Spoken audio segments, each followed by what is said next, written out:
Bonsoir à tous. Merci d'être là. Le POG de rentrée, on est très heureux de vous accueillir chez Swile. C'est la première fois qu'on accueille le POG et ce meet-up ici ce soir et on en est très heureux. L'idée de cette première présentation, c'est de vous faire un petit retour d'expérience sur comment la techno Jetpack Compose est arrivée chez Swile et dans la team Android. Donc il n'y aura pas de cours théoriques du tout sur Jetpack Compose. On va essayer de vous montrer un peu comment nous, on a appréhendé le sujet et comment on a fait ça. Du coup, moi, je m'appelle Romain Mouton, je suis développeur Android chez Swile depuis un peu plus d'1 an et demi, j'ai 36 ans et je suis basé à Toulouse en remote. Et moi, c'est Benjamin Orsini, en remote également, et à Bordeaux, et je suis chez Swile depuis 1 an et demi aussi. Alors, petit résumé de la presse. Donc, comme vous disiez, Romain, on est là pour parler Compose. On va évoquer ensemble qu'est-ce que l'application Swile et un petit peu quelques petites présentations de l'appli Android. Et on va vous raconter l'histoire de notre premier composable jusqu'à l'arrivée de Compose dans l'appli. On va aller voir un peu de code avec un hands-on. On parlera du design system en détail. On parlera également du tooling qu'on a mis en place. Et puis une petite conclusion pour finir.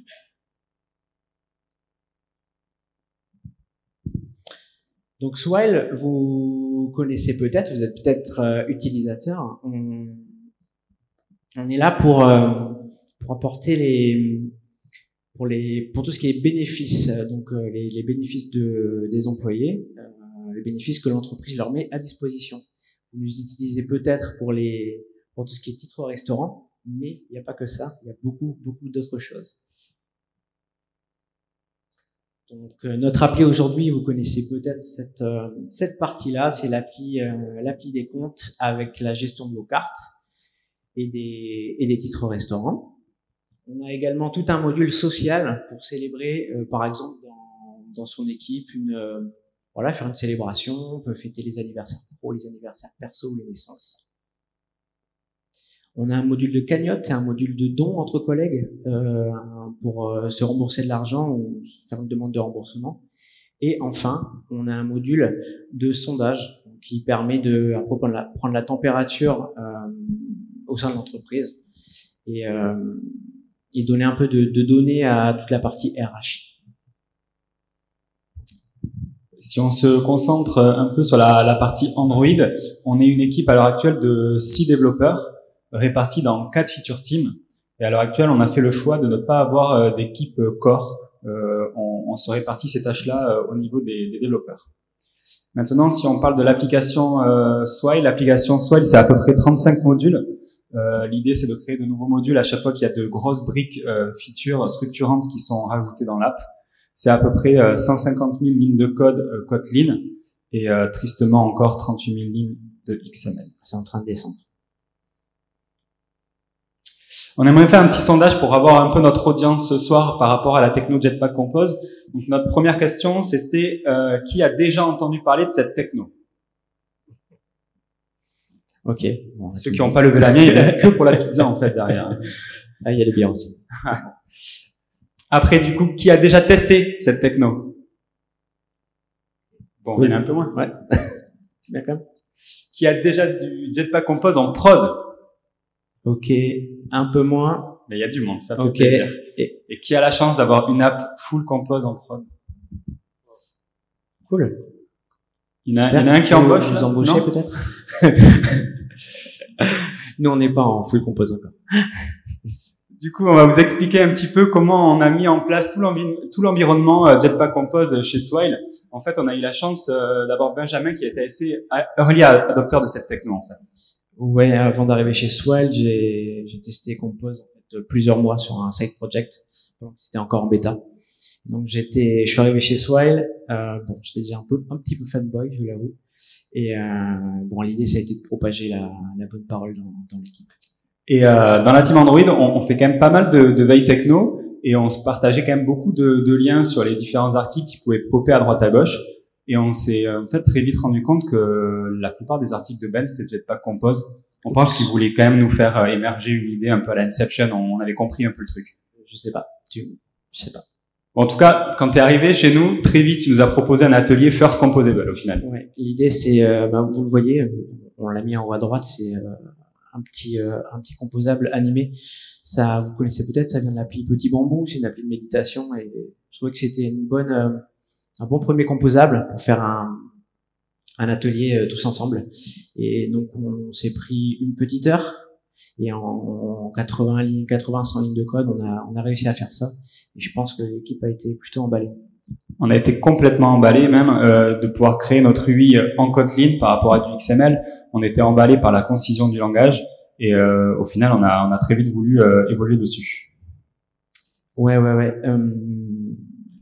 On a fait évoluer une branche au final en parallèle de la branche principale où on mettait en place tout l'environnement Jetpack Compose, que ce soit le compiler et toutes les dépendances. Et au final, on a fait évoluer cette branche et on l'a mergé vraiment au bon moment quand on pensait que c'était possible de mettre Jetpack Compose sur des blocs. Voilà, c'est ça. Donc, parce qu'on a commencé à faire ces ateliers, tout ça avant la version stable 1.0.0, et on n'avait pas envie de se lancer à mettre tout ça en prod avant que ça soit stable. Donc cette branche a vécu quelques semaines, quelques mois, je crois, et le jour de la sortie en prod, on l'a mergé. Tout simplement, voilà, on a dû la merger, mais au final, on avait quand même quelques contraintes chez nous. Et les contraintes, c'est forcément l'existence. Ouais, ça bien sûr, c'est ça. Donc on est chez Swile, c'est une scale-up, ça va super vite. On a pas mal de fonctionnalités dans l'appli, on a pas mal de fonctionnalités qui arrivent de semaine en semaine, et donc le périmètre grandit, de plus en plus de fonctionnalités à maintenir aussi. On va assez vite. L'idée en introduisant une nouvelle techno, c'était pas non plus de se ralentir. Et puis on sait que une techno comme ça, c'est aussi une courbe d'apprentissage assez costaud. Donc on avait toutes ces contraintes là, et l'idée c'était d'arriver quand même préparé avec un plan. Ça commence par des discussions avec les managers. Je me souviens avec Sofiane, on discutait, et l'idée c'était de les rassurer, de voir s'ils étaient déjà OK pour que côté Android on se lance dans l'aventure. La première fonctionnalité dans laquelle on a introduit du Compose, on a fait exprès qu'elle soit uniquement dispo pour les Swilers sur le canal de bêta interne, et histoire de bien cadrer tout ça et d'être sûr que si jamais il y avait un problème, on pouvait revenir en arrière et ne pas impacter tous nos utilisateurs. Donc c'est ce qu'on a fait. On a un nouveau programme mobilité donc qui gère tout ce qui est mobilité douce, où les employés peuvent dépenser le budget que l'entreprise leur accorde pour des déplacements, transports en commun, etc. Et c'est sur le programme mobilité qu'on a testé Compose en premier. Comme tout s'est bien passé, on s'est dit bon, ben, top, on va essayer de le propager un peu dans le reste de l'app, mais on va faire ça de façon progressive. On n'est pas en full Compose comme on disait. On va voir comment ça s'est passé. Et pour designer nos écrans, on s'est dit est-ce qu'un design system pourrait pas nous aider, parce que voilà, dans la doc officielle on en parlait. Material theme, c'est quelque chose qui était là quasiment depuis le début, donc on s'est dit on a sûrement besoin d'un design system.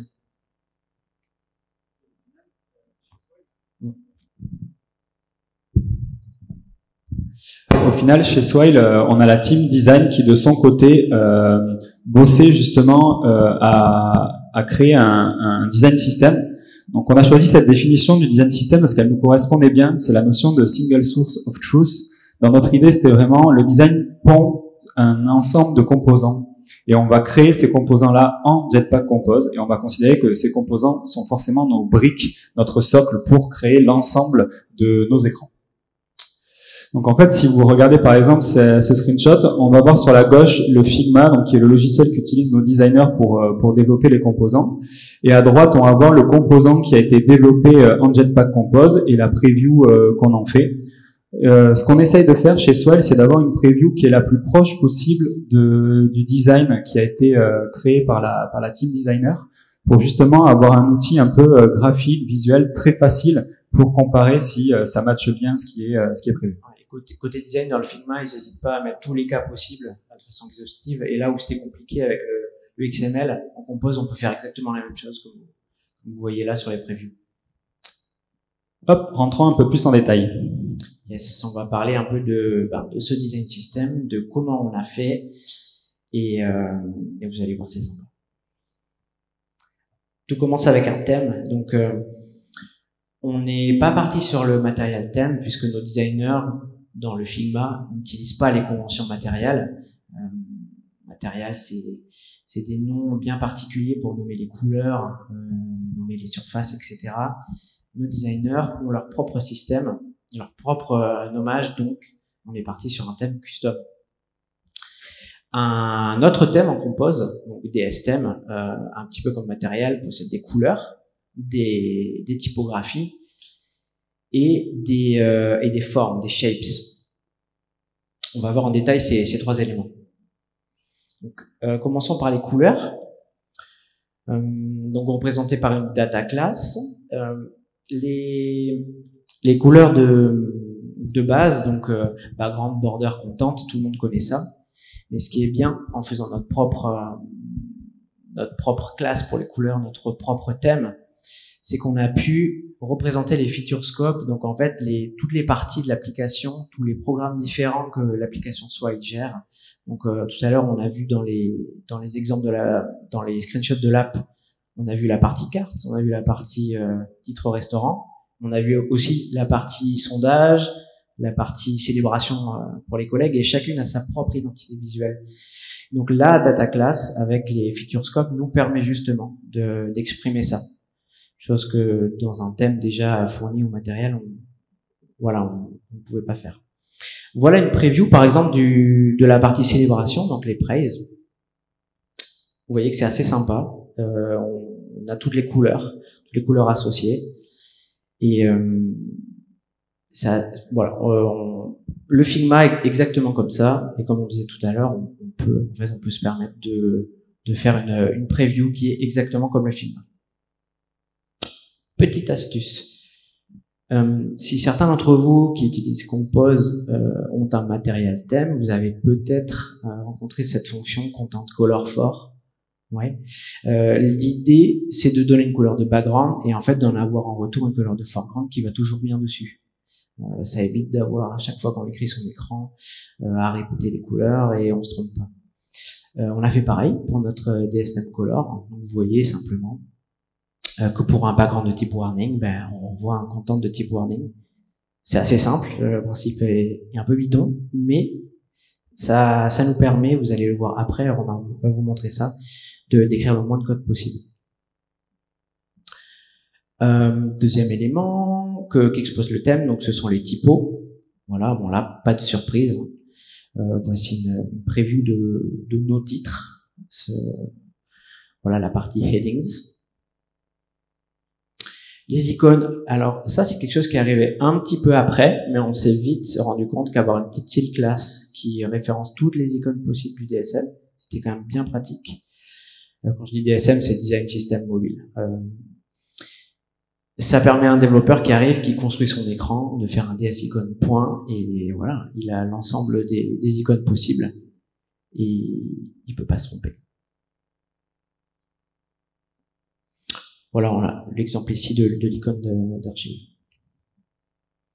Enfin, dernier élément, on a les shapes, on a quelques petites formes qu'on utilise tout le temps, donc des rounded corners assez basiques, mais aussi des super ellipses, aussi appelés squircle, qu'on utilise pour nos boutons ou pour nos avatars. On va en voir un exemple tout à l'heure.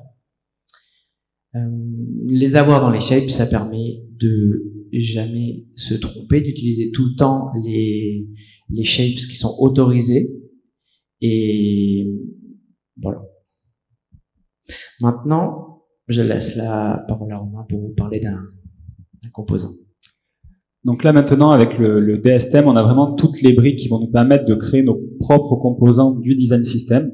En termes de nomenclature, chez Swile, on a fait le choix de préfixer tous nos composants par DS à partir du moment où c'était un composant vraiment du design system que les designers avaient créé en tant qu'élément de base, et tous les autres composables de l'application seront eux non préfixés de DS. Si on regarde le premier paramètre qu'on a sur un DS Icon Avatar, qui est notre composable qui va nous permettre d'afficher une icône de type avatar sur Swile, elle va forcément prendre en paramètre justement, grâce à cette seed class, un DS icon. Donc on est sûr qu'on ne pourra afficher qu'une icône venant du design system grâce à cette petite astuce. En deuxième paramètre, on a un size spec, ça veut dire que pour afficher une image, une icône du design system, on a forcément une classe avatar size spec qui va nous contraindre en termes de taille et en termes de padding pour afficher comme on souhaite ce composant-là. On a également une couleur de background qui est la plus souvent utilisée, qui a une valeur par défaut qui est background contrast, qui est la plupart du temps utilisée si on veut une icône plutôt neutre avec un fond plutôt grisé. Mais on peut lui spécifier notre propre couleur de background. Comme ici, par exemple, pour afficher l'icône fourchette couteau qui est notre icône de notre partie meal voucher, on va venir piocher dans le DSTM au niveau de la couleur et du benefit qui s'appelle meal voucher, la couleur de background spécifique. Et si vous regardez juste en dessous, vous avez l'icône tint qui, lui, grâce à la petite astuce dont parlait Benjamin avec le content color for, va venir automatiquement récupérer la couleur de tint pour venir colorer cette icône de fourchette couteau là pour qu'elle soit forcément adaptée à la couleur de derrière. Ce qui nous permet, dans un composable très simple, d'avoir, il n'y a pas de souci, merci. Dans un composable très simple, ce qui nous permet d'avoir icône, size spec, background, qui nous permet d'afficher cette icône. On est sûr que cette icône respecte le design system et on est sûr que cette icône est bien formatée. Si on regarde de manière un peu plus macro maintenant, c'est-à-dire que là, on va afficher un composable qui n'est pas un composable du design system. Donc c'est un composable qui va sûrement être dans un module spécifique, mais qui va s'appuyer sur le design system pour pouvoir se construire. Donc là, il n'est pas préfixé par DS. Donc là, on a le composable qui s'appelle InfoBanner. Mais InfoBanner, au final, c'est quoi? C'est une icône sur la gauche, et ça ressemble fortement à l'icône que je viens de vous présenter. Donc naturellement, ça va être d'utiliser le composant DS icône avatar. On remarque que c'est à peu près la même syntaxe qu'on vient de voir, ce qui nous permet d'afficher l'icône que vous avez sur votre gauche. Et vous avez aussi un DS button. On n'est pas entré en détail, mais vous avez compris que par similarité, c'est un peu le même principe. C'est notre composant qui est fourni par le design system, qui nous permet d'afficher tous les boutons de l'application. On a également du coup le composable texte, qui est un composable qui est fourni par Material Compose, qui est un composable qui n'a pas été surchargé par le design system, parce qu'on n'en avait pas l'utilité. Et ce composable va nous permettre d'afficher du texte dans notre composable InfoBanner. Mais quoi qu'il arrive, ce composable, lui, utilisera naturellement un style et une couleur qui va venir du design system. C'est un peu le garde-fou qu'on a, c'est que tout composable qui n'est pas un composable design system qui est utilisé va forcément s'appuyer sur le DSTM pour être stylisé. Si on fait un petit schéma un peu macro de notre architecture du coup au niveau compose, c'est qu'on a un module qui s'appelle design system qui va regrouper vraiment toutes les briques de base liées au design system. Donc, comme disait Benjamin, un DSTM chez nous, c'est color, typo, shape, icon. Là, on a vraiment les premières briques. Et tous les composables chez Swile vont venir s'appuyer sur cette brique-là. DS icon avatar, DS button, et tous les composables préfixés par DS seront des composables du module design system et qui sont forcément liés à un composable dans Figma créé par la team designer. Après, si on prend un module, n'importe quel module de l'application, ici MyFeature, on va pouvoir créer d'autres composables qui vont venir s'appuyer, comme ici InfoBanner, dont on vient de présenter le contenu. Et après, on va pouvoir créer un composable vraiment de très haut niveau qui s'appelle Screen, qui lui va être affiché par exemple dans un fragment, une activité. C'est beau tout ça, mais c'est du full compose. On n'est pas sur du full compose chez nous à Swile et on est obligé de faire mieux que ça à l'heure actuelle. Ouais, comment on fait du coup quand on a déjà un écran en legacy, comme on dit? Eh ben, on fait de l'interop. Heureusement, l'équipe Compose fait ça très bien. Elle nous donne plusieurs outils pour faire de l'interopérabilité. Le premier qu'on a utilisé, c'est Compose View. On l'a utilisé quand, dans une vue classique, un écran soit en XML, un fragment, une activity, on avait besoin de rajouter du code Compose. Donc là, on a un exemple d'un écran. C'est l'écran qu'on appelle des quick actions. Donc c'est un bottom sheet fragment. Et l'idée, c'était de le garder, de ne pas tout casser, puisqu'on a une navigation, on a des écrans qui s'enchaînent les uns les autres. Et pour aller assez vite, on voulait simplement changer le contenu de cet écran, donc toutes les petites actions en Compose. La fonction onCreateView, elle demande une view dans un fragment. et c'est pratique parce que du coup Compose View en est une. Donc en la retournant et en rajoutant notre contenu dans le set content, eh bien on a pu rajouter tous nos composables. Maintenant l'inverse.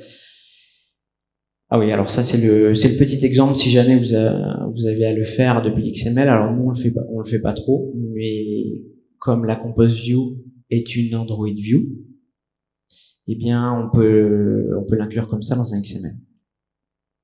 Donc maintenant à l'inverse, je suis dans un composable et j'aimerais utiliser par exemple une custom view ou un custom view group que j'ai fait. Ça c'est pratique. On peut le faire avec Android View ou Android View Binding. Donc là on a un exemple. Nos activities par exemple nécessitent d'étendre une fonction qu'on appelle content. Donc c'est un composable. Mais pour refaire cet écran-là, on a décidé de le faire en deux étapes. Ici, on a une recycler view qui fonctionnait très bien, qui avait son layout manager, son adapteur. Et pour aller plus vite, dans un premier temps, on s'est dit qu'on allait garder cette recycler view. Donc, on l'a encapsulée dans une Android view. Et la seule partie qui est vraiment pure compose, c'est le header dans cet écran. Et tout le reste, donc l'Android view, eh bien, ça venait de l'ancien écran du legacy. Alors bon, là on a vu tous les éléments du design system, on a vu comment faire de l'interop, mais Compose c'est nouveau. On a senti rapidement le besoin de s'outiller, de définir des guidelines et Romain va vous en parler.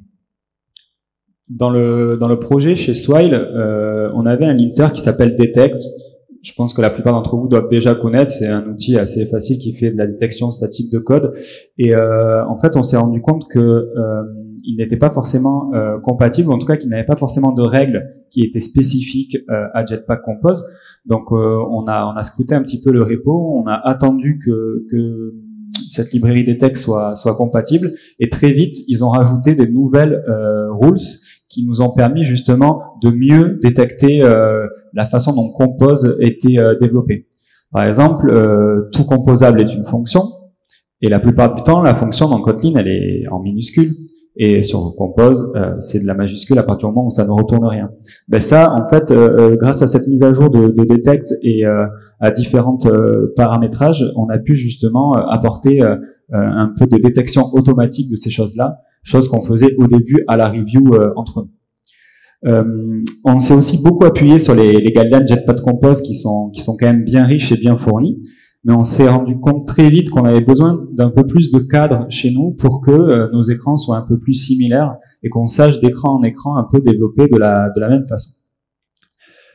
Du coup, on s'est créé nos propres guidelines qu'on a écrits dans un document sous forme d'ADR, où on va se dire à partir du moment où on développe un Jetpack Compose, on va essayer de respecter à la fois les guidelines officielles et à la fois les guidelines que nous nous sommes fixés entre nous dans l'équipe. La première règle qu'on s'est fixée, c'est qu'on va dire qu'un composable qui affiche quelque chose dans l'écran, c'est une seule brique. Donc du coup, elle est dans son propre fichier et elle a un second composable de preview. Mais du coup, ce fichier, il ne fait qu'une seule chose, c'est afficher un composant et pas un autre.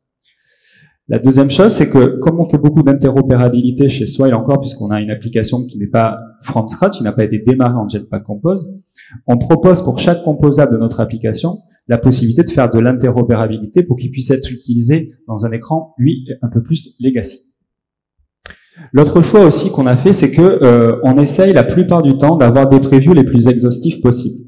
Et ça, on le fait grâce à Preview Parameter. Par exemple, ici, vous avez un screenshot d'un composant qui s'appelle DSInfoText chez nous.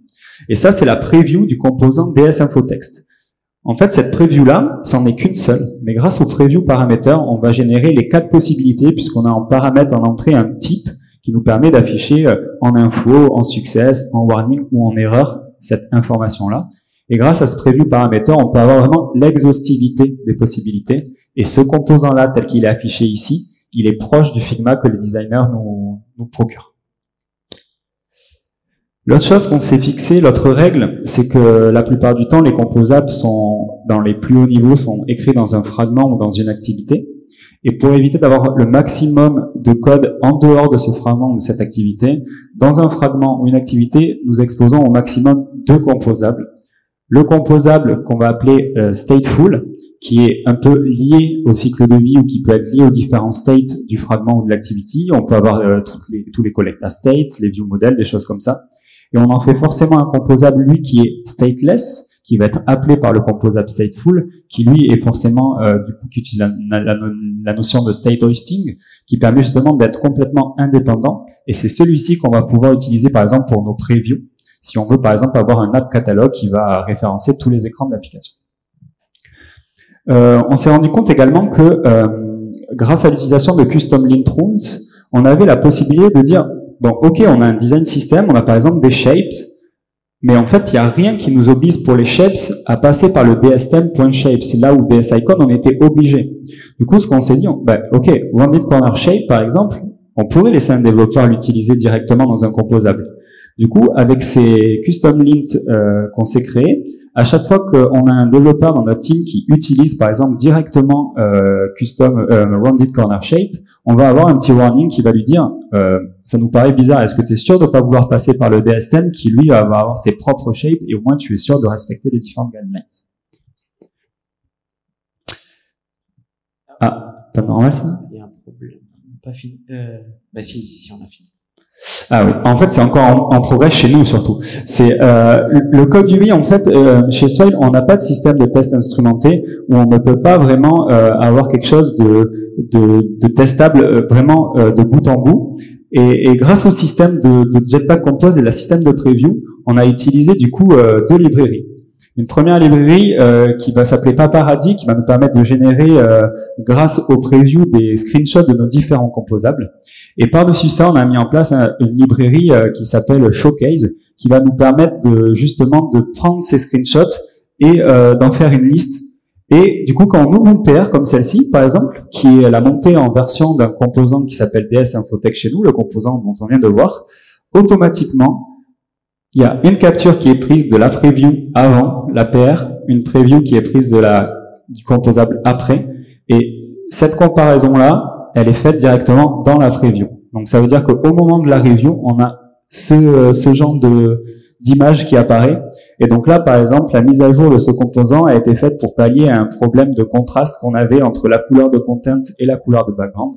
Et de suite, dans la PR, on n'a pas vraiment besoin d'être très explicite au niveau de sa description. On voit très rapidement pourquoi cette PR a eu lieu et comment c'est fait. Ce qui est bien avec ces tests de screenshot, c'est que la CI, si jamais vous oubliez de mettre à jour votre screenshot, va vous le dire et vous dire non, je suis pas OK.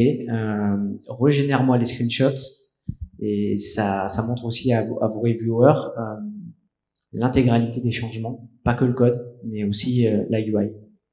On est en work in progress là-dessus puisque c'est quelque chose qu'on a mis en place au niveau du design system seulement. Donc seulement le module qui s'appelle design system. On n'aura pas ces comparaisons-là pour les autres modules. Et on a la chance d'avoir Gaël dans notre équipe qui a poussé une petite PR de leur côté pour faire un petit peu avancer les choses. La PR a déjà été mergée, mais on attend maintenant la release pour pouvoir utiliser la nouvelle version de Showcase et Paparazzi pour pouvoir avancer un peu mieux là-dedans. Step back? Ouais, on fait un petit retour en arrière sur tout ce qu'on vient de se dire. Est-ce que vous aimez les graphes? Oui. Bon, on va parler un petit peu métriques.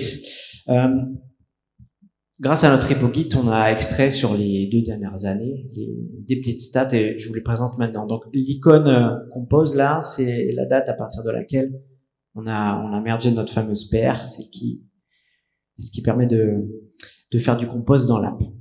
Donc, on voit que le nombre de nos composables jusqu'à aujourd'hui, voilà, est sur une belle pente. On est à 1000. Je pense qu'on va pas s'arrêter là. Si on s'intéresse aux composables qui sont uniquement dans le module design system, donc ceux dont on a parlé, qui sont préfixés par DS, on voit que, voilà, on en a mis 35 presque 40 en place et qu'aujourd'hui on a atteint un plateau. Et qu'en fait, ce plateau, c'est parce que tous les composables du design system qu'on a à notre disposition nous permettent aujourd'hui de faire les écrans, toutes les features dont on a besoin. Peut-être que ça sera amené à changer, peut-être qu'on en rajoutera d'autres, mais aujourd'hui, ça nous suffit. Et pourquoi on a cette petite pente derrière là qui arrive? Ouais, c'est juste qu'on a fait un petit refacto, on a fusionné des composables et voilà. Troisième métrique importante, et celle-là je l'adore, c'est le nombre de lignes de code de XML qui est en forte chute. Donc on voit qu'à partir du moment où Compose arrive, mais forcément le XML ça descend. Et on est assez content de ça. À l'inverse, qui dit Compose dit du Kotlin partout, et donc du Kotlin partout, ben, ça fait aussi exploser dans l'autre sens le nombre de lignes de code. Bon, bah, on va pas se cacher, nous, on est plutôt contents, donc c'est toujours une joie de passer sur un écran qui était en legacy dans Compose. On se retrouve, voilà, un exemple d'une PR où en 55 lignes ajoutées, 61 lignes enlevées, on passe d'une activity classique à une activity en full Compose avec de l'interop également. Donc, ce qu'on trouve bien dans l'équipe, dans la team Android par rapport à Compose, c'est clairement la réutilisabilité. On n'est pas avec du Kotlin d'un côté, du XML de l'autre. On a tout en Kotlin, ce sont des fonctions, donc la réutilisabilité, c'est clairement le point fort. On a un système d'animation qui est très puissant, et en plus dans les dernières versions d'Android Studio, on a de quoi le débugger, on a de quoi passer sur toutes les frames des animations une par une. Donc ça, c'est vraiment top. Quelque chose qu'on faisait jamais avant, c'était simplement faire une code review de XML. Je sais pas si ça vous arrivez, mais nous, non. Maintenant, on se retrouve à faire des code review uniquement de composables, la partie UI pure et dure, et on trouve que c'est vraiment bien pour découper ses paires et son code. Enfin, introduire une techno comme ça, c'est un nouveau paradigme, parce que vous le savez peut-être, mais Compose, c'est une façon différente de décrire l'interface. C'est de la UI déclarative. Rajouter un changement comme ça dans l'application, c'est pas anodin, mais tout le monde était vraiment emballé, et donc c'est un boost de motivation. Mais à côté de ça, pour ceux qui ont fait des migrations Compose, je sais pas comment vous l'avez vécu, mais nous, on vit ça des fois un peu comme une drogue. C'est qu'on est un peu de plus en plus addictif, en fait. Et que on se met de plus en plus à ouvrir des PR comme celle-ci, qui commence par j'ai un peu de temps libre, je vais casser l'interop et je vais tout refaire en Compose. C'est pas que ça marchait pas, mais en fait, on aime trop.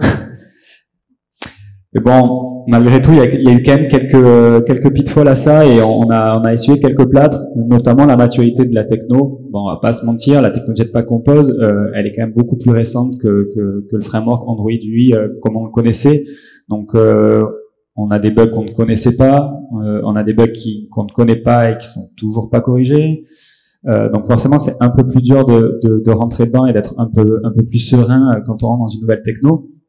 On a aussi des briques sur Jetpack Compose, comme la navigation, qui peuvent être un petit peu décriées par la communauté, ou en tout cas où on se sent pas forcément de rentrer dedans parce que ça a l'air pas vraiment stable, ou en tout cas pas encore comme la communauté la voudrait. Donc nous, chez Swile, on a fait le choix par exemple, de garder notre navigation telle qu'elle existe à l'heure actuelle, et on garde que de l'interopérabilité autour de cette navigation. La courbe d'apprentissage, on l'a trouvée plutôt acceptable au début. Et en fait, il y a de plus en plus d'API qui sont expérimentales, il y a de plus en plus d'API qui bougent, donc on se dit c'est quand même un petit peu dur de temps en temps. Le framework d'animation pour faire alpha in, alpha out, on a dit c'est trop bien, c'est trop simple. Le designer, il arrive, il commence à nous mettre des animations un peu plus complexes, on prend la doc de Jetpack Compose pour faire des animations un peu plus complexes, et là on dit j'ai encore plein de choses à apprendre. Donc là, ça a été un peu plus dur de rentrer dedans. On est toujours très content d'utiliser les frameworks d'animation Jetpack Compose, mais la courbe d'animation, elle est encore ce qu'elle est. Et en termes de courbe d'apprentissage sur Jetpack Compose, il y a une page qu'on lit à peu près toutes les semaines dans la team. Elle s'appelle Side Effect. Je sais pas si vous l'avez déjà lu. Je sais pas si vous l'avez déjà relu. Et relu. Nous, on est content dès qu'on la lit, on a l'impression de comprendre un paragraphe en plus. c'est assez particulier, mais à chaque fois qu'on utilise une brique en plus dans le side effect, on se dit ouais, mais en fait toute la puissance de Jetpack Compose, elle est là, et on est très content d'apprendre tous les jours quelque chose de nouveau. Donc ça, faut vraiment l'accepter en fait. Cette courbe d'apprentissage, elle est vraiment longue. Et il y a aussi le système de recomposition. La recomposition sur Jetpack Compose, pour ceux qui sont un peu plus juniors là-dedans, c'est le fait de prendre un composable, de le dessiner et de le redessiner une seconde fois, puis de le redessiner. Et on peut avoir des problèmes de performance là-dessus si jamais on a un composable qui se recompose trop de fois ou à l'infini. Et il y a encore pas si longtemps, on avait très peu d'outils pour débugger ce genre de soucis de performance. Depuis les dernières versions, on a dans notre IDE quelque chose qui nous permet de traquer un peu plus ces recompositions, qu'on n'a pas encore eu le temps encore de deep dive, mais qui nous intéresse fortement justement parce qu'on sait déjà qu'on a des composables qui se recomposent. Sur des composables très simples, ce n'est pas forcément problématique en termes de performance, mais quand on fait quelques tests, on s'en rend vite compte que ça peut être corrigé. Et l'autre point aussi qui était plutôt négatif, c'est qu'il y a encore très peu de temps avant la version 1.7 de Kotlin, on était obligé de bumper la version de Compose et la version de Kotlin en même temps, ce qui est maintenant terminé. Et ça va nous faire vraiment le plus grand bien pour arriver à découpler les choses et bumper Compose à la vitesse où on le souhaite. Bon, là, tu as parlé des points noirs, mais est-ce qu'on parle des... Non, il y en a plus. On parle des gros points noirs. Tu t'en souviens de cette pull request? Non. Non, celle qui revert un changement le jour de la mise en prod parce qu'on a détecté un gros problème? Non. Je t'assure. Bon, on est tombé quand même sur quelques bugs. Il y en a encore dans le bug tracker de Compose. Je vais vous en citer 3 qui nous ont embêtés ou qui nous embêtent encore. Donc celui qui est corrigé, c'est celui des custom fonts et du padding. Pendant un petit bout de temps, on n'arrivait pas à centrer nos textes verticalement dans nos boutons. Et comme vous pouvez le voir là. Bon, maintenant c'est bon, ça y est. Deuxième problème, et qui est encore en cours, c'est par exemple dans un text field, la gestion du bouton back est différente d'un edit text classique. Donc vous allez devoir faire un back en plus. Et ça veut dire qu'un écran que vous allez migrer grâce à de l'interop va peut-être réagir un peu différemment. Le dernier, celui qui nous embête aussi pas mal, c'est le text field, donc qui se fait recouvrir par le soft keyboard. Ça, c'est une issue qui est très comment dire, sur le bug tracker dont beaucoup de gens parlent. Et vous avez une petite capture ici. Ça, en fait, c'est la raison pour laquelle on a revert la paire de tout à l'heure, celle qu'on a vue juste avant.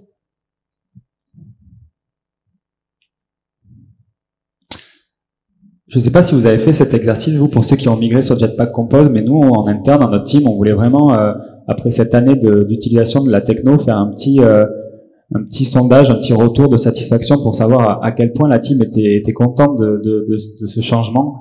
Et on disait, ça serait bien de refaire tout en XML parce qu'on n'a pas vraiment forcément aimé cette migration de Jetpack Compose. 5, on met du Jetpack Compose partout, on s'en fout. Et 4, on continue un peu ce qu'on fait, on essaie de migrer de plus en plus, mais on fait quand même attention à pas être trop early adopter sur des API un peu trop expérimentales. Par exemple, la navigation, on n'est toujours pas convaincu dans la team que c'est la bonne solution à l'heure actuelle. Et la note globale, elle est escalée, elle est à 4,5, et je parle pour mon équipe, mais on est vraiment très très content d'avoir tenté cette migration il y a un peu plus d'1 an. Et pour les quelques personnes dans le public qui n'ont pas vraiment encore tenté, nous, de notre point de vue, on ne peut que vous conseiller d'essayer sur un chemin non critique, d'essayer sur une partie qui n'est pas en production, mais en tout cas, essayez, c'est vraiment, vraiment plaisant.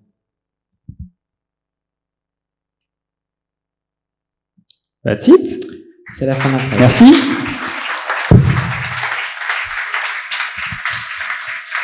N'hésitez pas si vous avez des questions.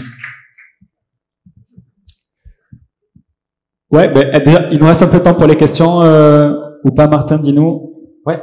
Allez, déjà, vous pouvez avoir des questions. Si vous en avez, on peut y répondre de suite.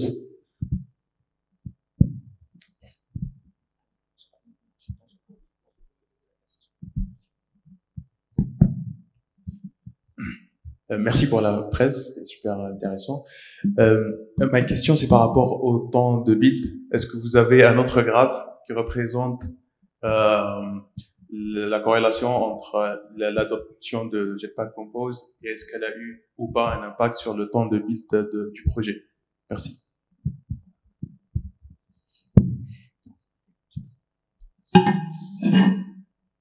On n'a pas vraiment traqué cette métrique. On a forcément, quand on a créé la branche, celle qu'on a mergée tout à la fin, une fois que Compose était prêt pour la prod, on a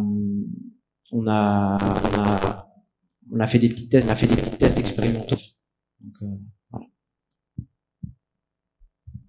Il y avait une autre question, je crois, sur la gauche. Ouais, il y en a une à droite.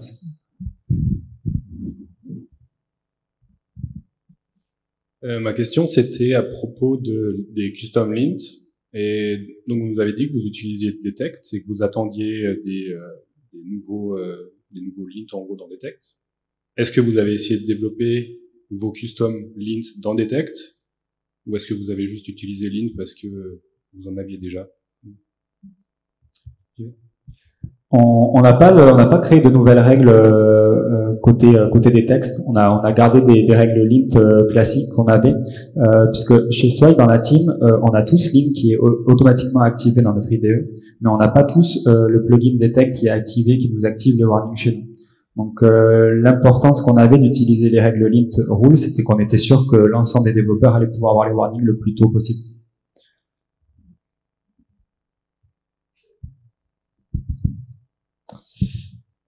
Est-ce que du côté de votre équipe, de vos collègues iOS, ils sont aussi, je suis là. Ouais, le son vient de partout, mais je suis là. Est-ce que vos collègues iOS sont aussi avancés que vous avec SwiftUI de leur côté? Équipe iOS. Ah, ils sont là. JC, tu veux répondre? Ouais, donc nous, côté iOS, on a été un peu plus en retard par rapport à Android. C'est 6 mois après qu'on a commencé SwiftUI. On a eu la chance de pouvoir dropper iOS 11, 12 et 13 d'un seul coup, ce qui nous a permis de commencer en SwiftUI 2 directement, donc un truc un peu plus stable que la première version. Donc ouais, maintenant aussi côté iOS, on est à fond SwiftUI, et en travaillant, on s'est rendu compte que c'était vraiment les mêmes techniques par rapport à Jetpack Compose et qu'on partage les mêmes idéologies, donc c'est plutôt cool, quoi.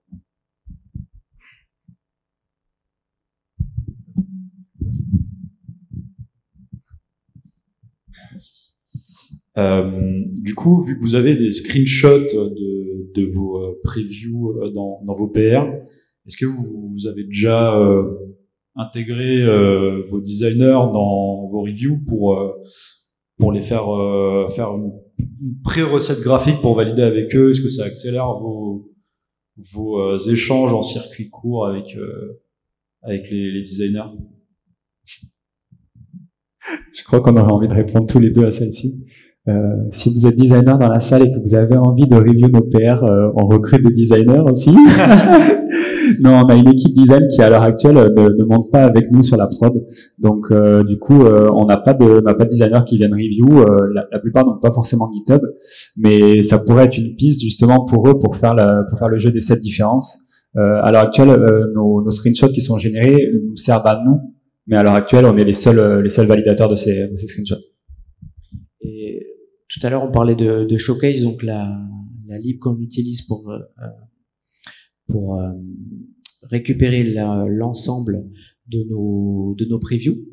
Mais Showcase permet aussi de générer en quelques lignes un app catalogue. C'est une activité qu'on peut lancer dans laquelle il y a l'ensemble de nos composables du projet avec une petite search bar et on peut les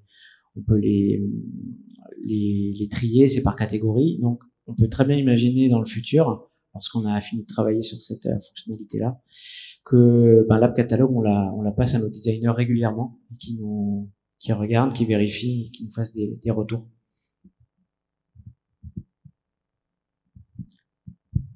Time out. On écoute les questions internet. Tu peux nous les répéter, Martin, s'il te plaît? Allô. Ouais, c'est bon. Ouais, donc deux questions internet. Après.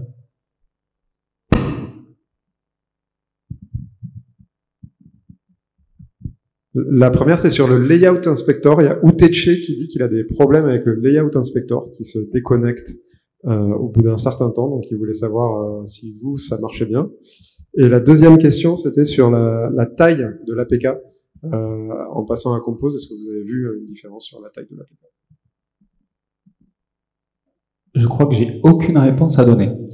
Pour le Layout Inspector, je pense que dans l'équipe, on l'utilise pas vraiment pour débugger nos composables, donc je ne sais pas si ça décroche ou pas. J'ai pas eu d'informations. Quelqu'un dans la salle a eu, ouais? Je vois 2-3 personnes qui disent oui, donc je pense qu'il y a encore des soucis apparemment là-dessus. Et pour la taille de notre APK, on n'a pas fait de stats là-dessus. J'ai pas eu l'impression, je sais pas si Gaël ou Robin ont des infos plus que ça, mais j'ai pas eu l'impression que la taille de notre APK a bougé en tout cas, quand on fait notre process de release, on est sur une taille d'APK qui est plutôt stable malgré l'augmentation de Jetpack Compose dans l'application. Une dernière pour la route. Il y a Zach Afir qui demande, est-ce qu'on peut faire du TDD en Compose?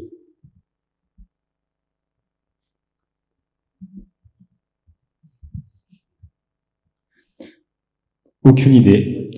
Pourquoi on pourrait pas en faire? Alors actuellement, on fait du TDD que sur nos bugs et sur nos parties view model. Chez Swile, on ne teste que les view model à l'heure actuelle en test unitaire, mais on s'est déjà posé la question justement de mettre des tests sur Jetpack Compose, parce qu'on sait que c'est possible, et ça pourrait faire partie d'une prochaine évolution qui pourrait forcément être intéressante, effectivement. Ouais, comme disait Romain, donc on a une partie test unitaire, on n'a pas de test instrumenté, et c'est pour ça qu'on s'est lancé vers les tests de screenshot. On n'a pas lancé encore les tests de composables en eux-mêmes, parce que là, sur le portail de doc, vous avez toute une partie sur le test de composable. C'est quelque chose qu'on ne fait pas aujourd'hui nous chez Swile. J'ai plus de questions d'internet. Merci.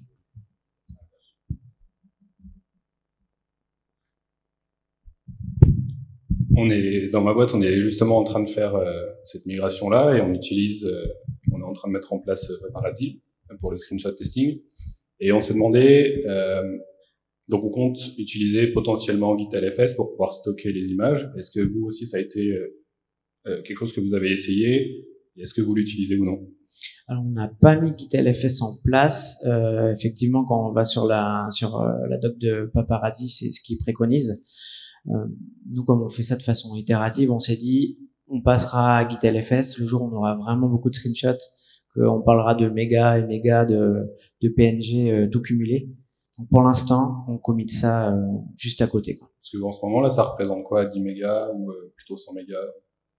Non, on est sur moins que ça, on est aux alentours de 10 mégas. Donc comme on disait tout à l'heure, c'est un travail qui est encore en cours. On fait des screenshots que pour notre module de design system, pas encore pour nos features. Et on a un peu plus d'une centaine de screenshots qui sont générés. Donc à quelques kilos le screenshot, voilà, ça fait pas beaucoup pour l'instant. Merci.